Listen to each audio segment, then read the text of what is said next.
Какво ще се случи утре, 5 февруари, в следващия епизод на индийския сериал «Свободна да избира», който се излъчва всеки делник? По нова. Майя започва да се разкаива за действията си. Тя осъзнава, че е постъпила несправедливо с Анупама. Анупама се опитва да утеши Майя. Казва й, че ако Ану й се разсърди, ще се върне от САЩ. Майя се усмихва, а Анупама й напомня, че никой не печели от гнева. Анупама казва на Майя, че животът е твърде кратък, за да го пропиляваме в неразбирателство. Моли я да се грижи за Ануч и я прегръща преди да си тръгне. В същото време Кавия отказва да пие млякото, предложено и от Кинжал. Тя й обяснява как Анупама я е карала да пие мляко, когато е била бременна. Кавия накрая го изпива. Димпъл нарича Кинжал мързелива. Кавия моли Димпъл да не прави излишни драми от нищото. Анкуш пита Анупама за срещата й с Майя. Ану е разстроена. Оказва се, че тя е чула разговора на Анупама и Майя. Малката смята, че Майя е лоша, защото е наранила Анупама. Анупама обяснява на Ану, че е твърде малка, за да разбере драмите на големите. Лила и Кавия се намесват в спора между Димпъл и Самар. Димпъл се ядосва, че Самар предлага помощ на Кавия. Самар я моли да разбере семейството му. Ану пита Анупама кога ще се върне. Тя й обещава, че винаги ще бъде до нея, когато има нужда. Ану започва да се кара на Майя. Обвинява я, че е наранила Анупама и Ануч. Казва и, че я мрази и че е лоша. Майя е шокирана. Ануч благодари на Анупама, че му е позволила да прекара време с Ану.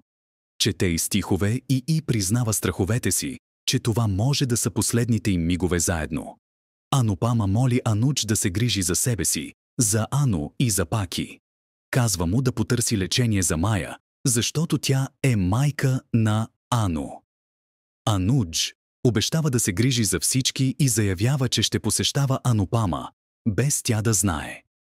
Двамата си признават взаимно, че се обичат. Майя се извинява.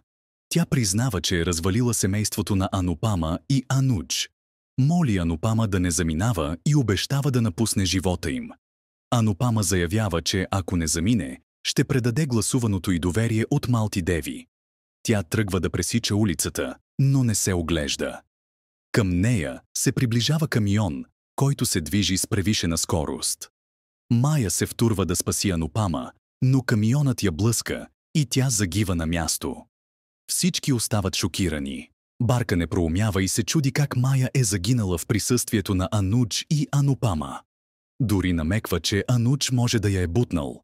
Ванрач настоява Анупама да замине за САЩ, но Лила се съмнява, че това ще е възможно при създалата се ситуация. Ану страда за Майя. Кавия предлага Ану да остане при тях, за да се разсее. Самар настоява Анупама да замине, но Димпъл смята, че тя няма да го направи. Ануч е разстроен. Спомня си загубата на родителите си. Анупама го утешава, но се обвинява за смъртта на Майя. Димпъл пита. Барка пита дали смята, че смъртта на Майя ще възроди отношенията на Ануч и Анупама. Барка остава колеблива. Ванрач окуражава Анупама да замине за САЩ. Анупама се колебае, но накрая заявява, че ще го направи. Малти Деви научава за смъртта на Майя. Тя се притеснява, че Анупама може да промени решението си. Решава да присъства на погребението за Майя. Ану се заключва. Ванрач и Ануч разбиват вратата и я намират заспала, заобиколена от снимки на Майя. Момиченцето моли Анупама да не я напуска.